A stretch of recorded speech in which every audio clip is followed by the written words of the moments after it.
அஸ்ஸலாமு அலைக்கும் வரஹ்மத்துல்லாஹி வபரகாத்துஹு. அல்ஹம்துலில்லாஹ். அன்பிற்கினியவர்களே, இன்றைக்கு சமூகத்தில் ஒரு கேள்வி அதிகமாக இருக்கும். கூற்று துவா ஓதுறாங்களே, அது ஓதுவது கூடுமா? ஒருவர் துவா செய்ய மற்றொரு ஆமீன் சொல்ல அல்லாஹ் ஏற்றுக்கொள்வானா? அது அங்கீகாரம் பெற்றதா அப்படின்னு நம்ம அதிகமான நபர்களுக்கு சிந்தனையில் இருக்கும். இப்போ அந்த சிந்தனைக்கு பதிலளிக்கும் விதமாக இந்த பதிவு இருக்கும் இன்ஷா அல்லாஹ்.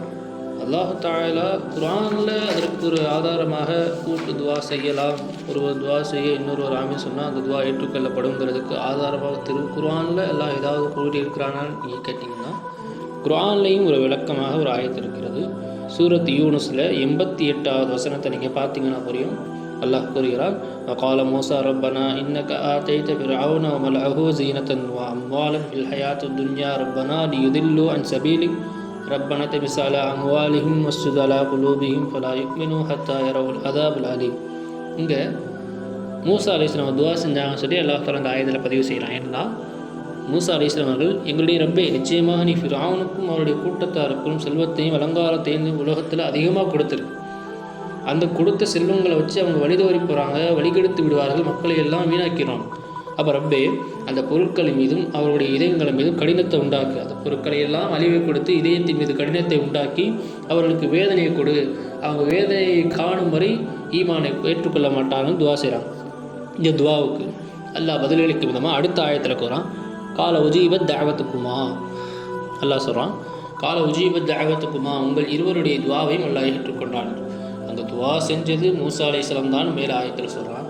ஆனால் அடுத்து பதில் சொல்லும்போது இருவருடைய துவாவையும் அல்லாஹ் அங்கீகரித்துக் கொண்டான். இங்கே நாம் என்ன புரிஞ்சுக்கிறோன்னு சொன்னால், மூஸா அலைஹிஸ்ஸலாம் அவர்கள் துவா செய்யும் பொழுது ஹாரூன் அலைஹிஸ்ஸலாம் அவர்கள் ஆமீன் சொன்னாங்க. இங்கே மூஸா அலைஹிஸ்ஸலாம் துவா செய்ய ஹாரூன் அலைஹிஸ்ஸலாம் ஆமீன் சொன்னாங்க. அது ஒரு கூட்டு துவா. அல்லாஹ் தஆலா அதை அங்கீகரிக்கும் விதமாக கால உஜீபத் தஅவத்துக்கும், உங்கள் இருவருடைய துவாவையும் நான் ஏற்றுக்கொண்டேன் என்று அல்லாஹ் கூறுகிறான். புரியுதா? அப்போ இந்த மூஸா அலைஹிஸ்ஸலாம் துவா செஞ்சு ஹாரூன் அலைஹிஸ்ஸலாம் தான் ஆமீன் சொன்னாங்க, அதுக்கு ஆதாரம் இருக்கான்னு கேட்டிங்கன்னா, அனஸ் ரலியல்லாஹு தஆலா அறிக்கக்கூடிய ஒரு ஹதீஸ் இருக்கிறது. கண்மணி நாயகம் ஸல்லல்லாஹு அலைஹி வஸல்லம் அவர்கள் கூறியதாக, நாயகம் ஸல்லல்லாஹு அலைஹி வஸல்லம் கூறினார்கள், என்னுடைய சமூகத்திற்கு, அதாவது எனக்கு அல்லாஹ் 3 பாக்கியங்களை கொடுத்துள்ளான். 3 பாக்கியங்களை மற்ற சமூகத்துக்கு கொடுக்கவே இல்லை. அதை 3 பாக்கியங்களை எனக்கு கொடுத்துருக்கிறான். ஒன்று, சஃபில் இருந்து தொழுகும் பாக்கியம். நம்மளாம் எனக்கு தொழுகும் பொழுது சஃபில் வழிவகுத்திருக்கிற மாதிரி, அது முன் சென்ற சமூகங்களுக்கு அப்படி ஒரு பாக்கியம் இல்லை. அப்போ நம்ம சமூகத்துக்கு கிடைத்திருக்கிறது. அதனால தான் சஃபை சரி செய்து அழகான முறையில் நின்று தொழுகிறோம். அது ஒரு பாக்கியம் கண்மணி நாயகம் ஸல்லல்லாஹு அலைஹி வஸல்லம் கூறினார். இரண்டாவதாக கூறினார்கள், சலாம் சொல்லும் பாக்கியத்தை அல்லாஹ் தந்தார். அது சொர்க்கவாசிகளுடைய காணிக்கையாகவும் சொன்னாங்க. இப்போ சலாம், இன்னைக்கு அஸ்ஸலாமு அலைக்கும் நம்ம பிறரை பார்த்து சொல்கிறதுக்கு யோசிக்கிறோம், நிறைய கௌரவம் பார்க்குறோம். இப்போ சலாம் சொல்வது சாதாரண விஷயம் இல்லை, முன் சென்ற சமூகத்துக்கு இல்லாத ஒரு பாக்கியம் சலாம் சொல்வது நமக்கு கிடைச்சிருக்குன்னு சொன்னாங்க. மூன்றாவதாக சொன்னாங்க, ஆமீன் சொல்வதை ஒரு பாக்கியமாக வழங்கினான் என்று சொன்னாங்க. எனக்கு முன்னால் அனுப்பப்பட்ட நபிமார்களில் யாருக்கும் கிடைக்கல, ஒருத்தரை தவிர. யார் அது? ஹாரூன் அலைஹிஸ்ஸலாம் அவர்களை தவிர வேறு எவருக்கும் அல்லாஹ் அந்த பாக்கியத்தை கொடுக்கவில்லை. மூஸா அலைஹிஸ்ஸலாம் அவர்கள் துவா செய்ய ஹாரூன் அலைஹிஸ்ஸலாம் அவர்கள் பிரார்த்தனை செய்ததற்கு ஆமீன் சொன்னார்கள் என்று கண்மணி நாயகம் ஸல்லல்லாஹு அலைஹி வஸல்லம் சொன்னாங்க. புரியுதா? அப்போ இங்கே நம்ம விளக்கமாக போய்விட்டது. அங்கு அல்லாஹ் தஆலா கால உஜீபத் தஅவத்துக்குமான்னு சொன்னதுக்கு விளக்கம் என்னென்னா, மூஸா அலைஹிஸ்ஸலாம் துவா செஞ்சாங்க, ஹாரூன் அலைஹிஸ்ஸலாம் ஆமீன் சொன்னாங்க, அல்லாஹ் அந்த துவாவை ஏற்றுக்கொண்டான் என்று கண்மணி நாயகம் ஸல்லல்லாஹு இந்த ஹதீஸை வச்சு நம்ம விளங்கிக்கலாம். அப்போ ஸல்லல்லாஹு அலைஹி வஸல்லம் அவர்கள் கூறியதை போல் ஆமீன் சொல்வது ஒரு பாக்கியமாகும். அதே போல் மேற்கூறப்பட்ட ஆயத்துகளில் நமக்கு தெளிவாக விளங்கியது, ஒரு துவா செய்ய மற்றொரு ஆமீன் செய்தால் அல்லாஹ் ஏற்றுக்கிறாங்க. அப்போ இரண்டையும் நாம் ஒற்றுமைப்படுத்தி பார்க்கும் பொழுது, ஒருவர் துவா செய்ய இன்னொருவர் ஆமீன் சொன்னால், அது இன்னொருவராக இருக்கட்டும் அல்லது இன்னொரு கூட்டமாக இருக்கட்டும், ஒருவர் துவா செய்ய ஒரு கூட்டம் துவா ஆமீன் சொல்லுது, ஒருவர் துவா செய்ய ஒருத்தர் மட்டும் ஆமீன் சொல்கிறான்னு சொன்னால் அது கூட்டு துவாவாக மாறுகிறது. அந்த கூட்டு துவா அல்லாஹுவால் அங்கீகரிக்கப்படுகிறது என்பதற்கு இது ஒரு மிகப்பெரிய தெளிவான விளக்கமாகும். அதே போல் இன்னொரு ஹதீஸும் இருக்கிறது. அன் ஹபீப் இப்னு ஸலமத்துல் ஃபஹ்வி கால சமயத்து ரசூலுல்லாஹி ஸல்லல்லாஹு அலைஹி வஸல்லம் அவர்கள், நான் ரசூலுல்லாஹி ஸல்லல்லாஹு அலைஹி வஸல்லம் இடத்திலிருந்து கேட்டுள்ளேன், லா யஜ்தமிஉ மலஅன் ஃபயதுஉ பஅலுஹும் வ யுஅம்மினு பஅலுஹும் இல்லா அஜாபஹுமுல்லாஹ். அதாவது, ஒரு கூட்டம் ஒன்று சேர்ந்து அவர்களில் துவா செய்யக்கூடியவர்கள் இருக்கும் பொழுது இன்னொரு கூட்டம் அதற்கு ஆமீன் சொன்னால் அல்லாஹ் அந்த துவாவை அங்கீகரிக்காமல் இருப்பதில்லை, அதாவது அங்கீகரித்துக் கொள்கிறான் என்று கண்மணி நாயகம் ஸல்லல்லாஹு அலைஹி வஸல்லம் சொன்னதாக ஹபீப் இப்னு ஸலமத்துல் ஃபஹ்வி சொல்கிறாங்க. அப்போ இது ஒரு ஆதாரம். அப்போ இந்த ஹதீஸ் அப்போ கூட்டு துவாவை, அதாவது ஒரு துவா செய்து மற்றொரு ஆமீன் சொல்லும் பொழுது அல்லாஹ் அந்த துவாவை அங்கீகரித்துக் கொள்கிறார். அதில் எந்த வித சந்தேகமும் இல்லை. கூட்டு துவா என்பது முழுமையாக அங்கீகரிக்கப்பட்டது.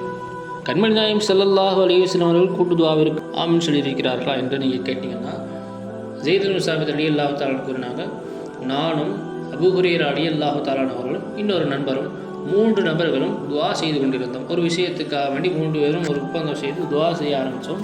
3 பேரும் துவா செஞ்சுட்டு இருக்கும்போது நாங்கள் இருவரும், அதாவது ஸைத் ரலியல்லாஹு தஆலா அவர்களும் இன்னொரு சஹாபியும் துவா செய்தோம். இதையெல்லாம் எங்களுக்கு கொடுன்னு சொல்லி துவா செய்கிறோம்.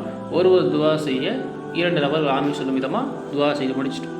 அப்போ கடைசியாக நான் துவா செய்து கொண்டிருக்கும் பொழுது கண்மணி நாயகம் ஸல்லல்லாஹு அலைஹி வஸல்லம் அவர்கள் வந்து பின்னாடி அமர்றாங்க. நாங்கள் எல்லாம் என்ன செஞ்சிட்டோம், கண்மணி நாயகம் ஸல்லல்லாஹு அலைஹி வஸல்லம் அவர்களுக்கு சங்கை செய்யும் விதமாக எழுந்து நின்று விட்டோம். அப்போ கண்மணி நாயகம் ஸல்லல்லாஹு அலைஹி வஸல்லம் அவர்கள், ஏன் நிறுத்தி விட்டீர்கள், நீங்கள் செய்ததை தொடங்குங்கள் என்று கூற, அடுத்து அபூ ஹுரைரா ரலியல்லாஹு தஆலா போய் துவா செய்ய ஆரம்பிக்கிறார். அதாவது நானும் துவா செய்து முடிக்க 2 நபர்கள் ஆமீன் சொன்னாங்க. அடுத்த இன்னொரு சஹாபி துவா செய்ய நாங்கள் இருவரும் ஆமீன் சொல்கிறோம்.